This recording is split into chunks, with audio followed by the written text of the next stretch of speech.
베드로전서 5장 5절부터 9절까지 말씀. 젊은 자들아 이와 같이 장로들에게 순종하고 다스로 겸손으로 허리를 동이라. 하나님은 교만한 자를 대적하시되 겸손한 자에게는 은혜를 주시느니라. 그러므로 하나님의 명하신 손 안에서 겸손하라. 때가 되면 너희를 높이시리라. 너희 염려를 다 주께 맡기라. 이는 그가 너희를 돌보시니라. 근신하라 깨어라. 너희 대적 마귀가 오는 사자같이 두루다니며 삼킬 자를 찾나니 너희는 믿음을 굳건하게 하여 그를 대적하라. 이는 세상의 너희 형제들도 동일한 고난을 당하는 줄을 알미라. 아멘. 우리는 승리하는 그리스도의 삶을 부러워합니다. 그런 사람들의 이야기는 간증이 되어서 많은 사람들 회자되어집니다. 그런데 그 승리의 주인공이 저와 여러분이 되시기를 예수님의 이름으로 축복합니다. 우리가 승리의 주인공이 되기 위해서는 몇 가지를 해야 되는데요. 첫 번째 해야 될 게 뭐냐면요, 바로 순종이에요. 뭐라고요? 순종. 그리고 5절에 보면 젊은 자들아 이와 같이 누구에게 순종하고 장로에게 순종하고 그랬어요. 죄송합니다. 이 본문에 나오는 장로는 우리 장로님이 말하는 게 아니고 목회자를 말해요. 신약 성경 시대에는 신학교가 따로 있지 않았고 오늘날의 장로 제도하고 다른 제도가 그러니까 교회를 다스리는 사람을 장로라고 이렇게 정했어요. 그리고 말 그대로 연장자라는 말입니다. 신앙생활을 승리해서 믿음 안에 이렇게 성숙한 어른들 말 들으라 말이죠. 옛말에 마누라 말을 들으면 뭐가 생긴다? 자다가도 떡이 생긴다. 그런데 신앙 안에서 누구 말을 들어야 되느냐? 신앙 안에서는 하나님 말씀 들어야 되는데 우리가 하나님 이 시대는 성경이 다 이렇게 번역도 되어 있는데도 아니고 또 글자도 다 모르는 시대이기 때문에 그 하나님의 말씀을 가지고 살아낸 사람들의 이야기들을 청정해라 이 얘기예요. 할렐루야. 저와 여러분들에게 순종의 도가 있기를 축복합니다. 순종의 도가 있으면 뭘 받느냐 하면요, 순종하는 사람은 무슨 복을 받느냐면요, 그 믿음 안에 승리한 자에게는 뭐가 있냐면 영적 유산이 있어요. 뭐가 있다고요? 영적 유산이 있어요. 그래 그것을 물려받는 은혜도 있어요. 물려받는 은혜도 있고, 그리고 시행착오를 줄여줄 수 있어요. 자, 후동에 이영년 권사님 그 토마토 밭이 있었어요. 그 밭이 토마토가 맛있었거든요. 그 밭을 오숙 권사님 조카가 샀어요. 그렇죠? 조카가 사서 농사를 지어요. 그 집 토마토 아직 안 먹어봤어요, 저는. 근데 싱겁고 맛없어요? 큰일 났네. 맛있어야 되는데. 똑같은 땅인데 싱겁고 맛없다면은 무엇에 문제가 있는 겁니까? 토마토 농사를 지은 지 얼마 안 돼 가지고 노하우가 없는 거예요. 맞아요? 노하우가 없잖아요. 그래서 뭐 해야 됩니까? 그 땅에 지은 사람 말을 물어봐야지. 뭐 해야 된다고요? 그 땅에 농사 지은 사람 물어봐야지. 돈 비싼 거 들고 했으면은 그 땅에 농사 지은 사람 물어봐야 되고, 물어봤는데 이 권사님이 마음이 좀 꼬리꼬리 해가지고 나는 잘 해먹지만 니는 좀 망해도 좋다 하면서 그 파종하는 일에 하고 토마토 이거 환절기 때는 이거 열고 닫고를 해야 되거든요. 열고 닫고 제대로 하지 말고 붙이든지 말든지 그래야 되고, 그러니까 그 주변에 누구 책임입니까? 그 사람이 나쁜 사람이지. 그죠? 근데 순종할 때에 주어진 축복이 뭐냐 하면 영적 유산을 받고요. 두 번째는요, 시행착오를 줄여줘요. 뭐예요? 시행착오 줄여줍니다. 두 가지 축복을 누리게 됩니다. 그래서 오늘 본문에는 젊은 자들은 이와 같이 장로에게 뭐하고 순종하라는 거. 순종할 때 뭘 받고? 영적인 유산을 받고. 자, 오숙 권사님은 자갈밭을 만드셨어요. 그렇죠? 네. 자갈 땅을 밭으로 만들었습니다. 근데 오숙 권사님 밭을 누가 난 사람이 물려받아서 놓으시면 자갈을 걷어낼 필요가 있습니까? 없습니까? 자, 자갈을 걷어내놨죠. 그게 영적 유산이에요. 신앙 안에서는 영적인 유산을 물려받는 비결이 있는데 바로 순종이라는 거예요. 뭐라고요? 순종. 네. 목사가 되는 사람들은 이상하게 하나님이 목회를 하는 여정 안에서 좋은 멘토를 붙여줍니다. 근데 좋은 멘토를 붙여줄 때 순종하면요, 그 멘토가 순종하면 두 가지 축복받는 거예요. 영적인 뭘 받고 유산을 받고 또 시행착오를 뭐하고 줄여지고 그 두 가지 복을 받습니다. 그래서 한국교회 안에서 목사를 길러내는 목사님들이 몇 분 계세요. 인천 주한장로교 은퇴하셨던 나겸일 목사님 같은 분은 정말 목회자들이 다 존경하는 분이죠. 그분 밑에서 훈련받는 사람은 뭘 받고 영적 유산을 받고 뭘 줄이고 시행착오를 줄이고 시행착오를 줄이고 조용기 목사님에게 훈련받은 사람은 뭘 받고 영적 유산을 받고 조 목사님의 제자에 들어간 사람들은 기본 교인이 10,000명입니다.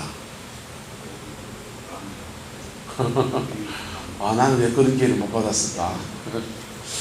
기본 교인이 10,000명이에요. 그리고 목회에서 시행착오도 뭐하고 줄어들고.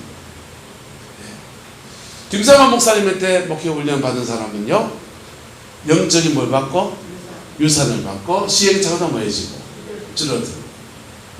제가 좋아하는 선배 중에 김유복 목사님이라고 있는데, 저는 유복이 형이라고 불러요.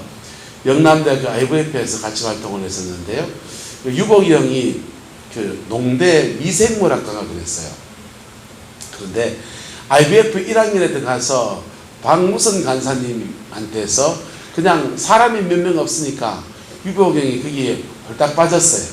그래가지고는 그 박 간사님을 그냥 사는 내 따라다니고, 내 따라다니면서 뭘 받고 영적인 뭘 받고 유산을 받고 시행착오를 뭐하고 줄어들고, 시행착오를 줄어들어서 그 대학교 영남대학교 안에 IVF가 엄청나게 부흥을 했어요. 그리고 그 아이들 데리고 나와서 대구에서 개척교회를 하는데 목회도 너무 예쁘게 아름답게 잘해요. 설교도 너무 잘하고. 제가 고등학교 때부터 알거든요. 고등학교 때부터 그렇게 말 잘하는 분이 아니세요. 그런데 굉장히 하나님이 영적 유산을 잘 받은 거예요. 저도 받은 게 있을까 없을까요? 저도 받은 것도 있는데 문제는 이게 좀 약한 거예요. 뭐가요? 내가 그때 그분들의 말씀을 아구야 순종을 좀 더 잘했으면 진짜 좋은 목사를 얼마나 있었을 텐데. 죄송합니다. 제게도 하나님이 좋은 멘토들을 붙여줬는데 이렇게 순종 잘 못했어요. 왜 못했냐면 급했어요. 왜 했어요?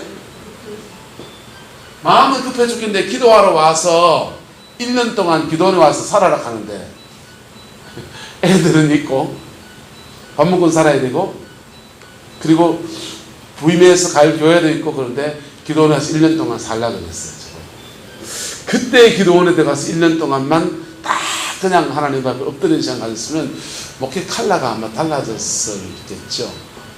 어쨌든 여러분 신앙 안에서 믿음의 선배들의 아름다운 전통들을 잘 물려받는 은혜가 있게 되기를 예수님의 이름으로 축복합니다. 그러면 시원찮은 선배 모셔야 됩니까? 사무엘이 하나님의 음성을 듣습니다.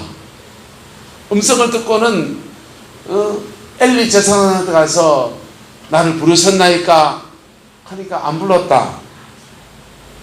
또 있다 보니까 하나님의 음성을 듣습니다. 사무엘아 사무엘아.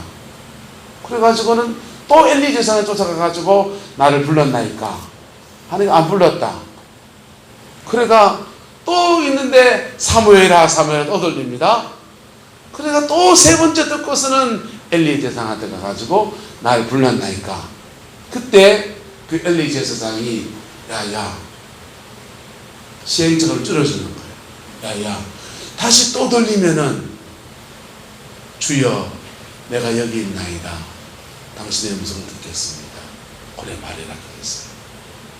그래서 그 음성 듣고 하나님의 음성을 듣고 하나님의 사람으로 세워져서 주의 일을 감당하는 사람이 됩니다. 근데 그렇게 잘 가르쳐줬던 엘리는 어째 됐습니까? 목이 부라져가 죽었습니다. 왜? 그의 아들들이 방탕하고 그걸 제어하지 않고 가정을 잘 다스리지 않아서 하나님께 목이 부러져 죽었어요. 여러분, 신앙 안에서 첫 번째 승리하는 비결은 바로 순종입니다. 뭐라고요? 순종이에요. 하나님의 말씀 앞에 순종하는 겁니다. 내 상황이 그러면은 하나님께 다시 물어야 돼요. 뭐 해야 된다고요? 다시 묻고 주님의 뜻을 분별해서 이게 주의 뜻이다 할 때 순종하는 것. 그럴 때 우리는 이 땅 가운데서 승리하는 그리스도인의 삶을 살아가는 은혜를 얻습니다. 두 번째는요, 하나님 앞에 뭐 해야 되느냐? 겸손해야 합니다. 뭐 해야 된다고요? 겸손. 하나님 앞에 겸손하라 됩니다. 하나님은 교만한 자를 뭐 하시고 대적하시되 겸손한 자에게는 뭘 주시고 은혜를 준대요. 성령이 함께 하신 역사는 바로 겸손한 데 있다는 거예요. 물은 어디로 흐르고 낮은 데로 흐르듯이 하나님의 은혜는 겸손한 자에게 흘러갑니다. 근데요, 사람이 참 미안합니다. 세상을 살면서 사람이 좀 겸손하고 이러면요, 은근히 무시합니다. 가만히 있으니 가만떼긴 줄 알고요. 예? 그러니까 우리는 세상을 살아가면서 은근히 나를 자랑하고 나를 드러내야 돼요. 내가 공부를 얼마큼 했는데, 내가 돈이 얼마나 있는지 자기 과시를 좀 해야만 살아갑니다. 그런데요, 하나님 앞에서는 겸손해야 합니다. 왜 된다고요? 하나님 앞에서는 겸손해야 합니다. 그럴 때 하나님은 뭘 주시고? 은혜를 주십니다. 은혜를 주신다는 말은 함께 하신다. 함께 하십니다. 함께 하실 때 우리는 마귀도 이길 수 있고, 함께 하실 때 우리는 죄에 떨어지지도 않고, 함께 하실 때 승리하는 그리스도의 삶을 살아낼 수 있는 힘이 주어지는 거예요. 세 번째는요, 너희 염려가 있습니다. 인간 살면서요, 기도만 많이 하면 못 됩니까? 이 목구멍에 포도sun인데 풀치는 왜 합니까? 염려가 생깁니다. 뭐가 생긴다고요? 염려. 염려는 어떻게 하라고 합니까? 염려는 다 뭐에 맡기라? 주님께 맡기라. 뭐에 맡기라? 맡기라. 하나님께 염려는 맡기는 겁니다. 맡길 때, 맡기면서 오늘 뭐 하느냐? 보통은요, 염려하는 게 뭐 때문에 염려합니까? 네? 안 일어난 일을 주로 염려합니다. 뭔지 염려해요? 10년 뒤를 염려하고 있습니다. 제 염려가 요즘 뭔지 압니까? 대한민국이 4차 산업혁명 시대에 노령화가 되고 남북 문제가 이렇고 북한과 미국과 중국이 얽히고 설켜 이 시대에 대한민국이 어디로 가야 될 것인가? 일어났습니까? 안 일어났습니까? 안 일어났습니다. 그리고 뭔 일이 나는 것을 촌에 앉아 내가 할 수 있는 게 뭐 있습니까? 없습니까? 아무것도 없다. 괜히 시사에 가가지고 혼자 고민하고 앉아있는 거예요. 이런 거 목회자 하는 친구들은 나누면 근데 뭘 생각이 많노? 염려는 다 누구에게 맡기고? 주님께 맡기고. 할렐루야. 주님께 맡길 때예요. 맡길 때 그분이 일해 나가십니다. 그분이 일해 나가십니다. 문제가 생겨서 위기를 만나서 정말 급한 문제가 생기면요, 여러분 그때는 간절하게 기도하셔야 돼요. 뭐 하게요? 간절하게 기도하셔야 됩니다. 그럴 때 무슨 일이 하느냐? 간절하게 기도하면 하나님 앞에서 문제를 해결해 나가려고 하는 그 마음 때문에 주님이 기뻐하십니다. 네? 여러분, 하나님 앞에서 인생 문제를 해결해 나가지 않는 사람은요, 포기한 사람이 있는지 자기의 수를 쓰고 있는 거예요. 돈으로 해결하려고 하든지, 네? 세상적인 방법으로 그 문제를 해결해 보려고 하는 거예요. 아니면 나이에 포기해버린 사람도 있어요. 그건 너무 마음이 아프죠. 네? 어떻게든 살아보려고 그러고, 어떻게든 해결해 보려고 그러고, 어떻게든 극복해 보려고 하는 그 몸부림이 너무나 소중한 거예요. 할렐루야? 그런데 그 문제를 하나님 앞에서 해결해 나가려고 합니다. 그분은 세상을 만드신 분이세요. 그분은 역사를 주관하시는 분이세요. 그분은 인간의 생사화복을 주장하시는 분이세요. 그래서 하나님 앞에 해결해 나가려면 간절한 기도로 하나님께 나가야 돼요. 간절하게 기도하면 주님은 어디로 인도하신다 했습니까? 낮에 설교 했잖아요. 어디로 인도하신다고요? 십자가로. 밤마다 나의 심장이 나를 교훈하는도다. 내 심장 안에서 내가 죄인 된 거 드러내시고, 내가 하나님 앞에 엉뚱한 마음 품어 있는 거 드러내시고, 그러면서 십자가를 이끄시고, 여기서 고백 빠꾸 하는 사람이 꽤 많습니다. 이걸 지나가야 돼요. 뭐 해야 된다고요? 이걸 지나가야 돼요. 그래서 응답은 어떻게 오느냐? 따라서 정결과 함께. 정결과 함께 응답이 오는 거예요. 정결하지 않은데 응답을 주면요, 무속인이라고요. 맞습니까? 맞습니까? 정결이 없이 답이 오는 거는요, 무당이 하는 거라고요. 하나님은 피 묻은 십자가의 은총 속에서 우리에게 응답하시는 거예요. 할렐루야. 그렇게 극복해 나가면요, 문제를 극복해 가면서 우리는 점점 더 깨끗해져요. 거룩해져요. 천국 뺏은 다음을 회복해 나가요. 할렐루야. 그 복이 있기를 축복합니다. 수원에 그 하늘정원교회라는 교회가 있는데, 그 교회에 정광희 목사님이라는 분이 계세요. 이 목사님과 같이 친해서 가끔씩 통화해요. 이 목사님이요, 예수 안 믿을 때 불치에 병에 걸렸어요. 병명을 몰라요. 지금도 몰라요. 계명대학교 동산병원에 갔는데 병명을 모르는 병에 걸린 겁니다. 병명을 알아야지 무슨 수술을 하든지 손을 댈 텐데, 병명을 모르니까 처방할 수 있는 길도 없습니다. 그저 죽어가는데 마지막 그냥 소원처럼 그냥 이거라도 해보자 하면서 그냥 강제로 수술 날짜를 잡고서 수술실에 들어가기로 딱 준비했어요. 그런데 수술실 가려고 계대 동산병원에 왔는데 갑자기 핸드폰이 울립니다.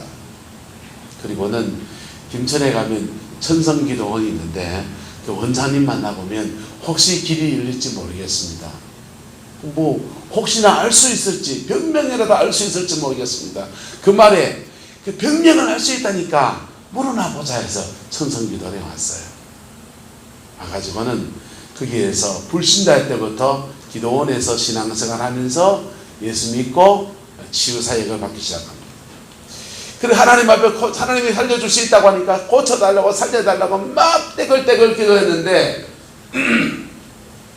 연락이 기도하면 하나님이 고쳐준다 하든지 안 고쳐준다 하든지 천당 가자 하든지 그래야 될 긴데 환상이 열린 겁니다. 환상이 열려가지고 뭘 봤냐 하면요, 아들이가 딸이가 교통사고가 아들이 하나 있는데요, 군대에 있어요. 장교로 있어요. 그 아들이 고등학교 때 횡단보도에서 차에 박은 거예요. 차에 받아쳤는데 애가 푹 나가 떨어져서 그렇게 되고 1년을 학교를 쉬었습니다.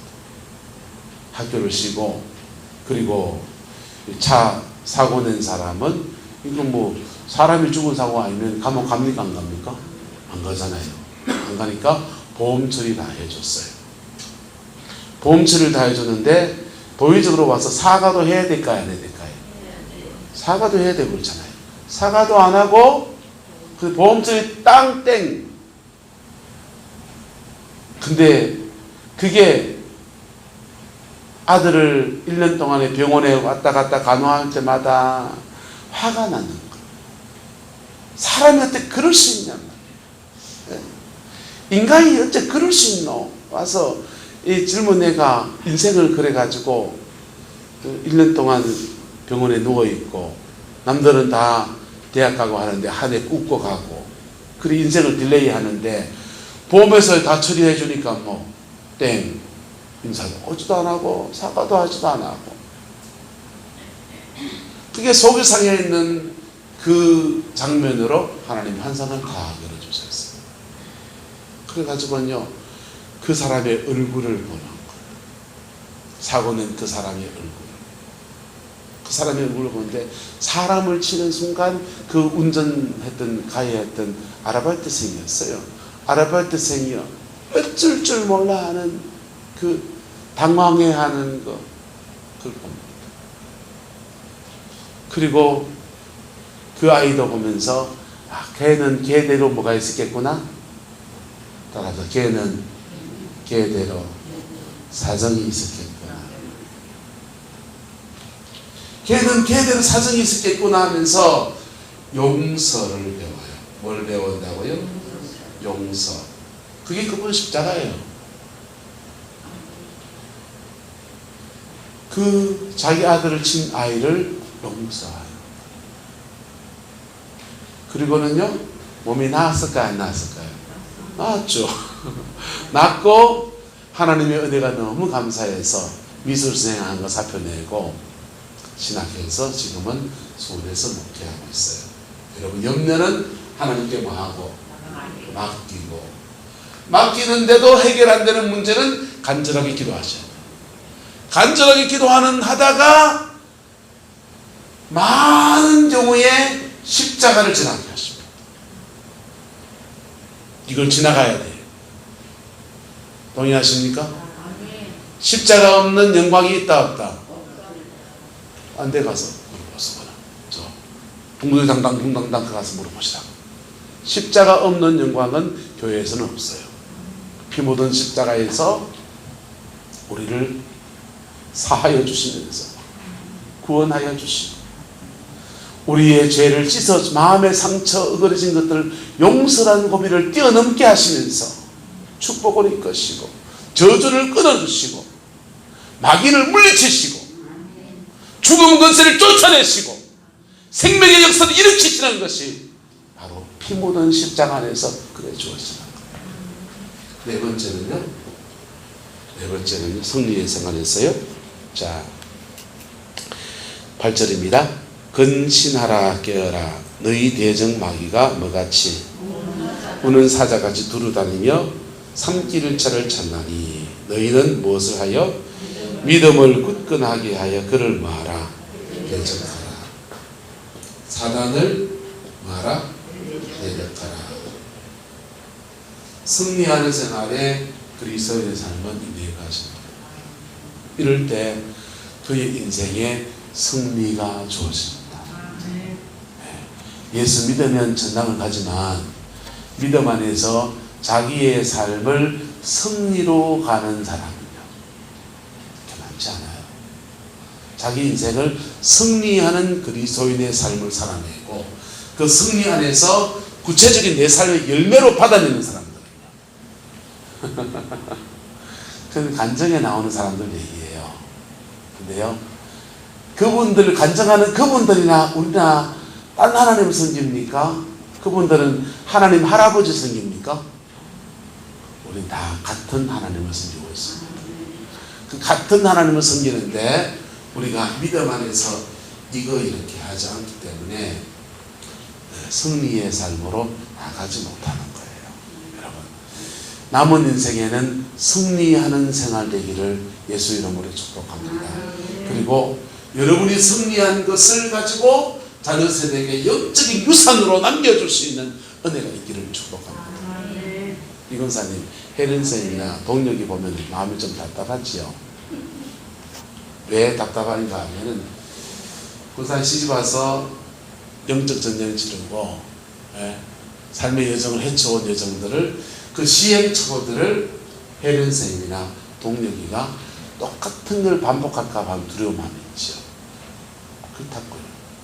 순종하는 사람들을 보면 이걸 줄여줄 수 있는 길이 보이는데 목사가 돼가지고 순종하지 않는 분들을 보면 답답해요.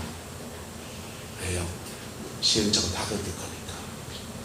인생 시행착오 다 겪을 거니까. 네, 여러분. 말씀의 원리 따라서 여러분의 생에 살아계신 하나님이 여러분을 축복으로 이끄시는 은혜가 있기를 예수 이름으로 축복합니다. 하나님은 생사화복을 주장하세요. 그래서 복을 줄 수도 있고 화를 줄 수도 있습니다. 복을 줄 수도 있고 징계를 하실 수도 있습니다. 근데 하나님은 징계를 하셔도 십자가 안에서 다 복으로 바꿀 수 있는 능력의 하나님인 거예요. 그래서 요 네 가지를 여러분의 인생에 갖추어서 승리하는 삶이 되기를 예수님의 이름으로 축복합니다. 영적 전쟁을 좀 더 하고 싶지만 제가 많이 말씀을 드렸기 때문에 뭐 척하면 알죠. 영적 전쟁에 승리하세요. 여러분 보세요. 권투를 하는 사람은 뭘로 싸웁니까?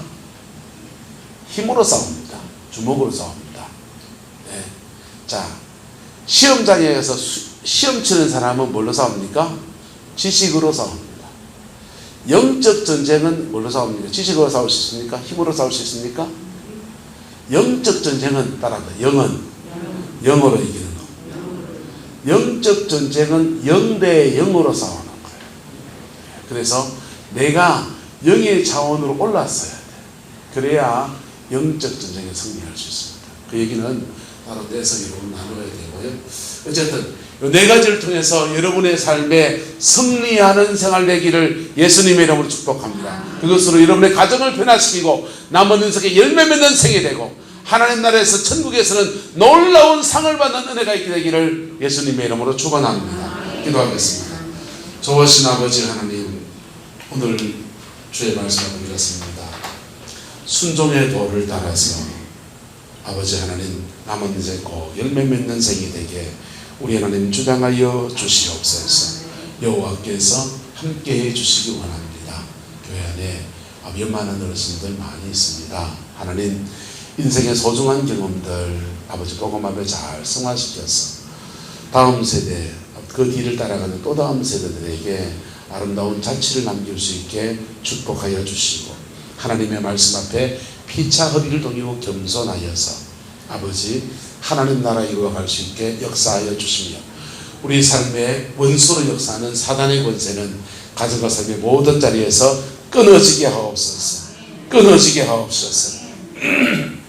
그래서 질병의 권세가 끊어져서 치유를 받게 하시고 가난의 권세가 끊어져서 아버지 부유함의 역사가 있게 하옵시고 사람과 사람 사이의 관계가 막힌 모든 것들도 보혈의 능력 안에서 복으로 풀어지게 우리 하나님 주장하여 주옵소서. 여호와께서 함께해 주시기를 원합니다. 예수님의 이름으로 축복하며 기도드리옵나이다. 아멘.